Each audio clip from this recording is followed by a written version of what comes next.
It's our every other month online slideshow. And we have a good lineup here for you tonight. I'd like to thank you for all joining in. 59 folks in the house right now. And please feel free to take advantage of the chat function, particularly if you see something that needs to be cheered in one of these presentations. And we've got 5 good ones for you tonight. Steve Miazga will be looking at Duplainville and the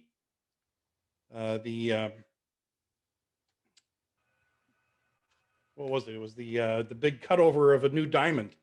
And I think Steve, why don't we get started with you right away?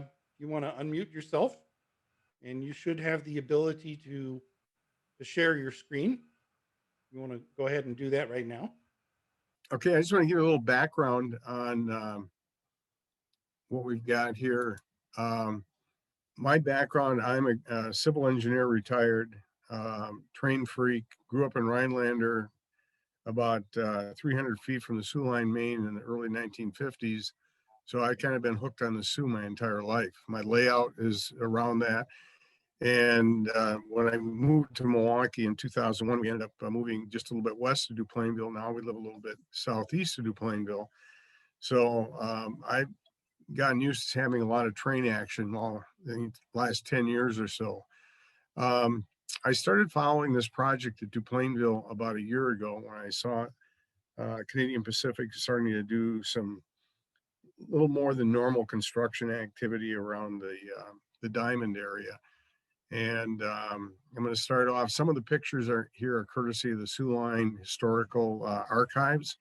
This is the first one. This is the original crossing attendance tower, if you want to call it a tower, at Duplainville, probably around the turn of the century, 1900.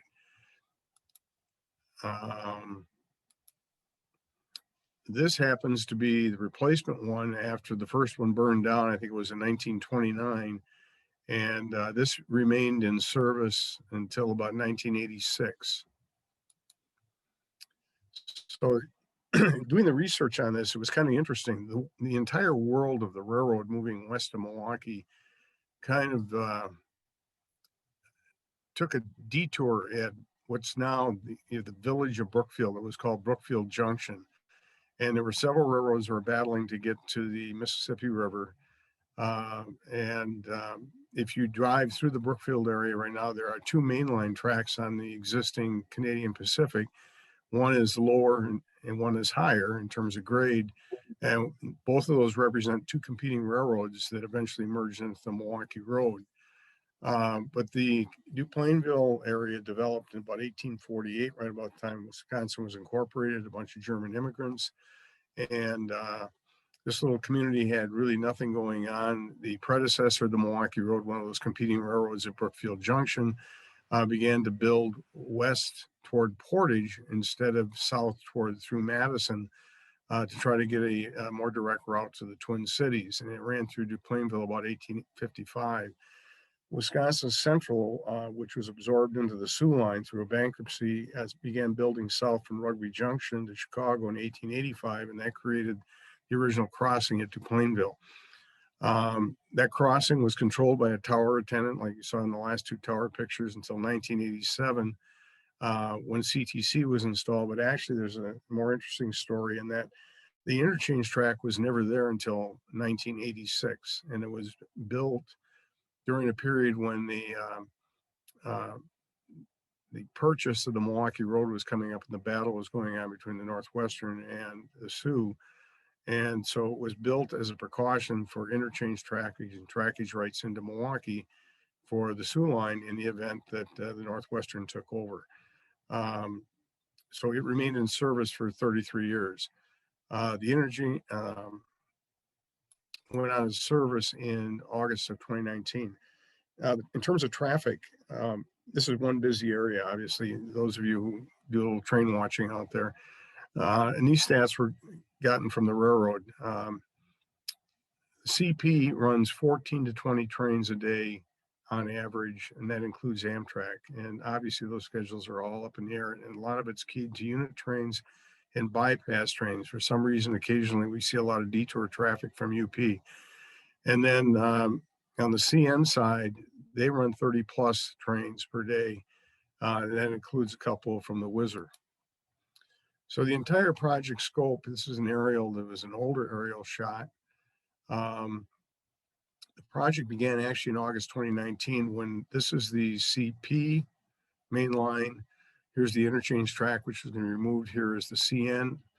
The first thing started last August. There's debates as to why this all happened in terms of a squabble in Chicago or whatever on interchange, but CP pulled this switch in August of 2019. And that really wasn't that visible to anybody if you were hanging around the junction because all the activity was taking place out of view. The second thing that started happening this past summer was all of a sudden there were crews pulling this track out right here, and they were salvaging all the rail. And they began clearing this entire area in the middle right here, which originally was a wetland area and became a real problem for them as they started clearing this in terms of adding additional stone and things. And, the whole question is why all the stone and why, not seeing the full scope of this project, what was happening here. The next thing that was going to happen would the switch would have to be removed from the other end of the interchange track by CN. The grade crossing would have to be reconfigured for single track with moving the crossing gates. Here's all the redevelopment, the grading. And then there was a complete reconstruction of the diamond, which really didn't become apparent until about August. Here in August, you can see CP's just using their crews, pulling up ties. You got a magnet on this high rail deal here, yanking up all the steel and stuff. But you can see how they've shoved all the foliage back here and they're starting to fill stuff. They were moving all the original embankment backfill in to start filling in this area right here. Then things really started to pop in the beginning of September, and I was able to talk to one of the roadmasters at CP to find out what was going on. And they said, yeah, we're doing a major project here with the replacement of the diamond. And this was the first load that came in. This was a pre-assembled section of the diamond. You can see color coding on the connector points and stuff.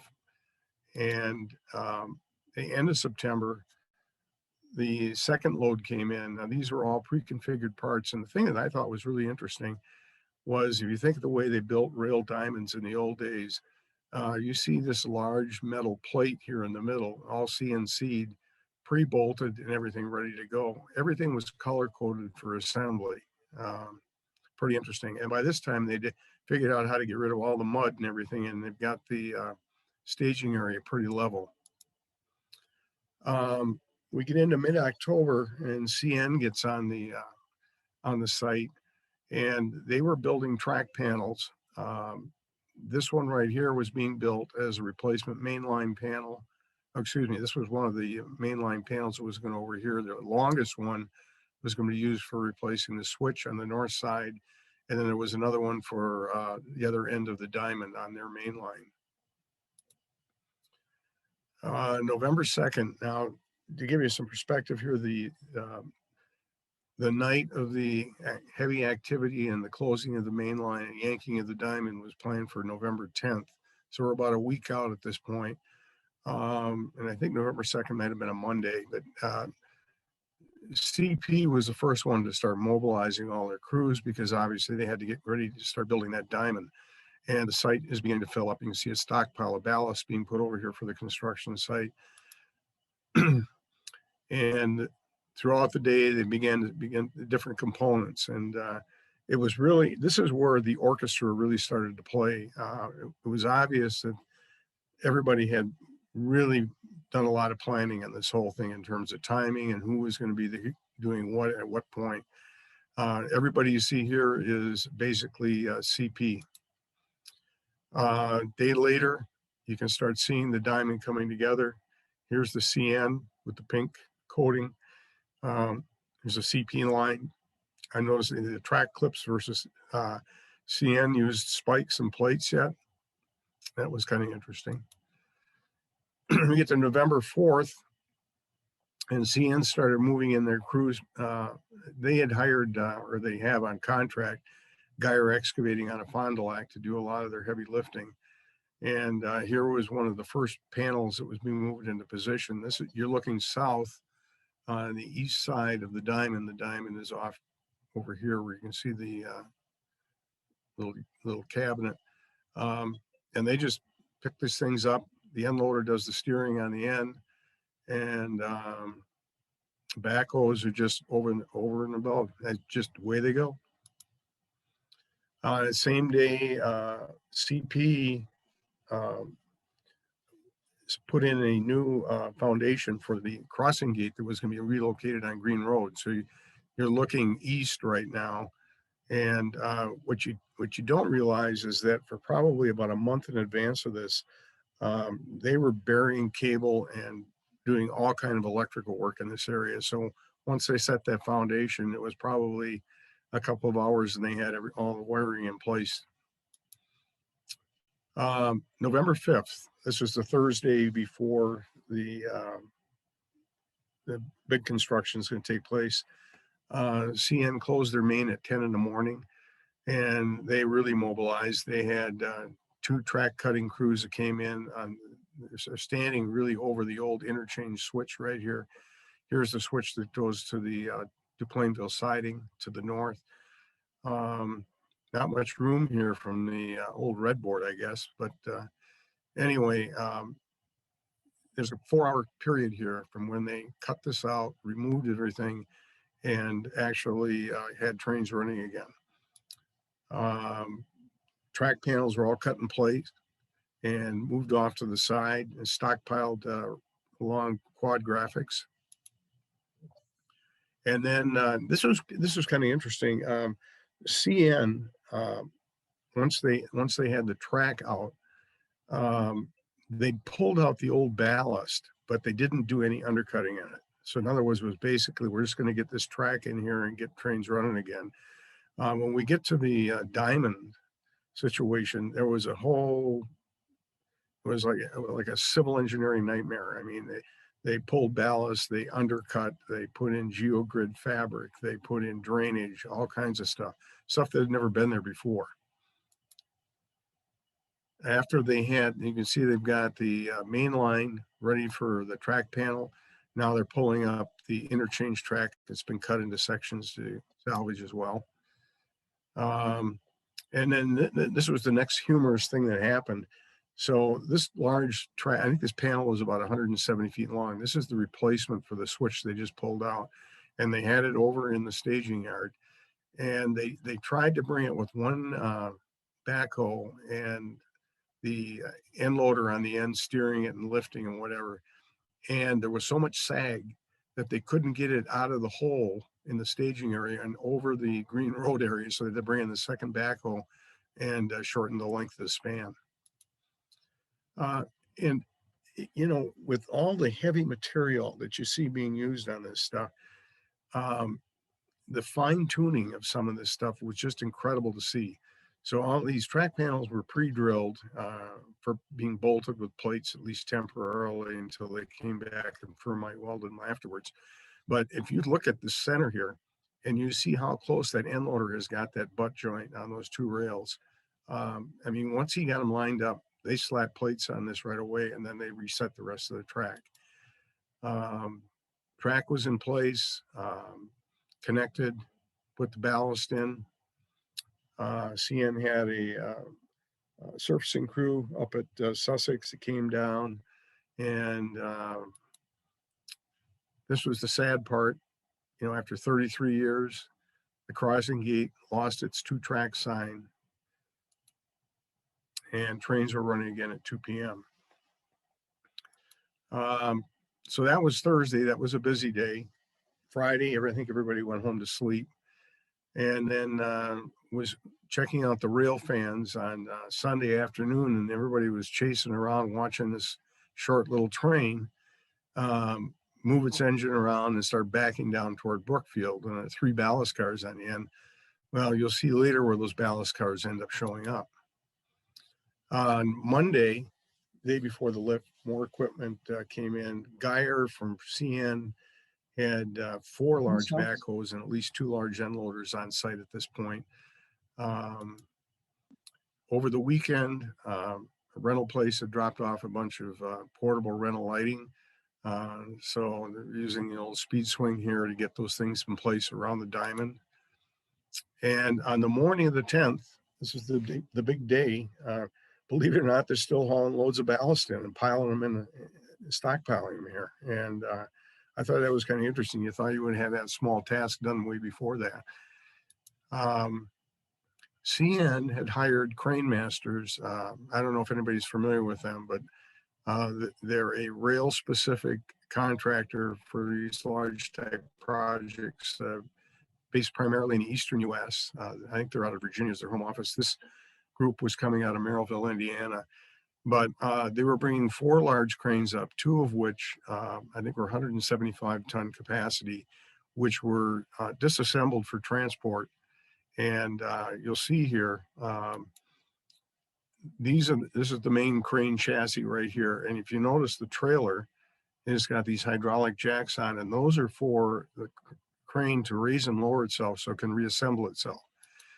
Here are the crawlers, and there's the counterweights. So there were 6 trucks, semis, just for those 2 cranes, a couple of big cat backhoes, and there was some other support equipment that came in. Here you can see the one crane is getting ready to lift its crawler pad up, and it's going to drop it down in position and lock it in right here. You can see the hydraulics are up on the trailer.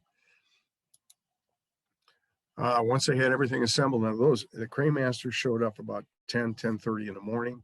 By 2 o'clock, they were doing this test lift, trying to make sure that they had all the cables and everything in the proper areas so that they could pick this diamond up, which had all been welded and grinded and ready to go, and take it up this way to the old diamond and set it right in place with no distortion. So then we get to the fun. By the way, it was not a warm night. The wind was blowing. I think the temperature was about 30 degrees. And I had a little help from someone at CP for some of these pictures. The majority of them are shot by me. And I think this is one of those things you say you do once and you don't do it a second time. But they were planning to start at 7 o'clock. CN had cleared their main at 7. And this train was an eastbound. I thought it was an oil train, if I remember right, but it set off a detector, and they had to stop the train and walk the entire train, which ended up putting them a half hour behind schedule right off the bat. Here it's shown heading east through the diamond. So then everybody mobilized. Whenever you see the boom with the Geyer on, those are CN connectors. And you'll see that it's hard to miss the crane master units, the bright yellow, and then you'll see the reflective tape on the next couple of shots. They started to move into position, and it didn't take long at all. The plan was to pull the entire diamond out in one piece because they, rather than bringing in sections, would take too much time, and there was a lot of work to be done at the crossing before they could set the new panels. So a nice close-up shot from the shrubbery. Everybody's trying to get the cables, the chains and everything locked in exactly the way they had them in the staging before. And there's the lift. He pulled the whole thing out in one chunk. Now, what you don't realize is there was a lot of prep done prior to this. CP and CN had both been doing some rail replacement on either side, so that when the joints would be married together, at least for the temporary configuration, that the joint links would be separated enough for the FRE standards. Small things that were going on for about a month in advance. Then this was another contractor that CP had hired. You know, I don't understand a lot of the logic, but I guess it's all contracts. This contractor was out of New Ulm, Minnesota, and they were in there strictly to do the grading for the diamond. So once that track was pulled, they came in and they started pulling out all that ballast. And it was, once again, it was like the orchestra singing. This backhoe would take and extract the ballast, swing it to the left, there was a small cat that they had that would shove this stuff as north, maybe 150 feet. Then there was an end loader that would start with stockpiling, and it was just like a continuous chain going back and forth. Here they're checking the grade on it. And as I said before, they were removing the ballast, and they were doing a big undercut of all the old soil, putting in all new sub base, drainage, grid, everything. And it was time to do the lift. Now this was about, so the last train went through at 7:30. The track panel was pulled probably about 9 p.m. This is probably getting close to just short of midnight. And there's the panel coming up. So to give you some reference here, if I can, this is the CN over here. Geyer has got a replacement panel ready to go. Here's CP main. So this would be north to your right, dropping it in. And there come those 3 ballast cars from last Sunday on the CP. And CP had 2 surfacing gangs ready. CN is, we're looking here, this is south to the right.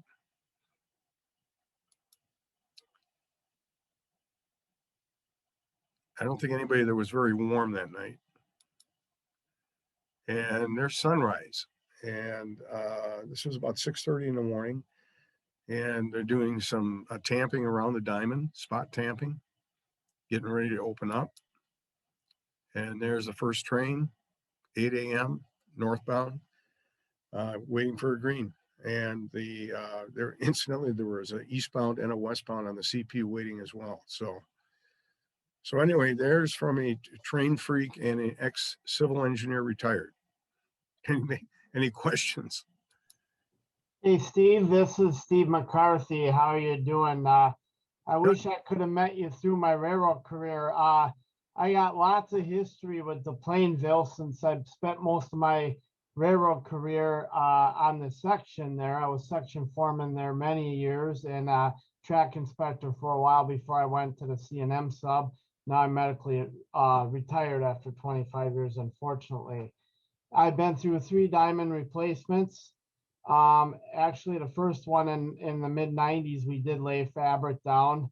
And a couple of years afterwards, the diamond started falling apart.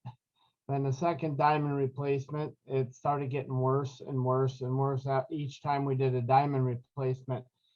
At the end of my career, I couldn't wait to get the heck off that territory because I got sick and tired of taking care of the Duplainville Diamond because it was it was nothing but a cesspool. We had so much water, and they corrected the drainage. They dug down. They did this. They did that, and they wouldn't listen to us employees. What the ideas we had. So it's like here we go again. I wonder how long that diamond's going to last this time. I have pictures of the CN and us guys raising the diamonds and stuff, but the diamond plates broke all the time at the end. 2 diamond replacements ago, it was just getting to be such a maintenance headache, and a lot of it I think is because it's a square diamond. Plus CN hammers the heck out of it, and when they ran them little rock cars, that took a beating. And I was with the welders all the time out there, welding the diamonds itself, and the manganese would go. It was bad. Now, we noticed mud spots throughout my whole career. They were getting worse and worse and worse. And these mud spots would actually spread out all the way from Brookfield all the way out. And we noticed these mud spots, the tech car would come through, and they're getting worse and worse and worse. The diamond would pound so bad, it would get so low. We tried raising it, and it still sunk. And I watched a plow hit the rail. I issued a slower on it that day after I seen that. But we're thinking all the mud spots and stuff came from all the berms built by all the subdivisions going up around the whole area. It got progressively worse over my career. Duplainville did that whole area. So, well, there was another. I knew this. I got to go quick here, but the former city engineer at Pewaukee it was working with CN or CP on correcting some stormwater drainage. And the first part of the summer, Lunda was involved in putting 2 huge culvert pipes. I understand the project was about $2 million further to the west of here to get the drainage out of the ditches. And then they did some ditch drainage work just east of here, I think in about July. So there was a lot done in advance. I think the undercut was almost 3 feet below the subgrade.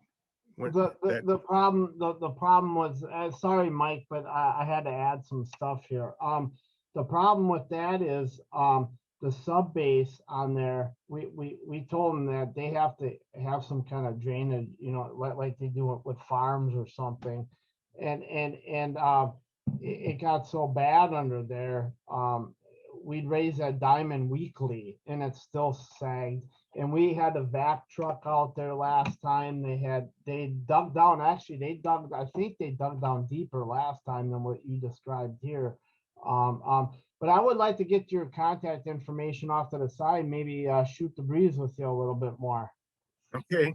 So sorry to take your time up, Mike, but I had some stuff to fill in there with my career.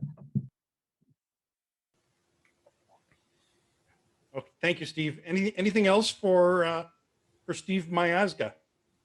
Well, this is Dave Nelson. All I can say is, as an upper middle-aged man, I would have been needing to wear adult diapers to stay on the project as long as Steve did. I didn't have diapers. Thank you for that clarification, Steve. Anything else for Steve before we move on to our next presenter? Well, yeah, go ahead. I would say thanks for the interest, and there'll be about a 10-page article in the Sioux magazine in about the March issue this year. So if you have a chance to pick up a copy of that, if you're not a member of the Sioux Historical Society, it'd be some good reading. About the replacement. Excellent. Yep. Well, a round of applause for Mr. Miazga, everybody.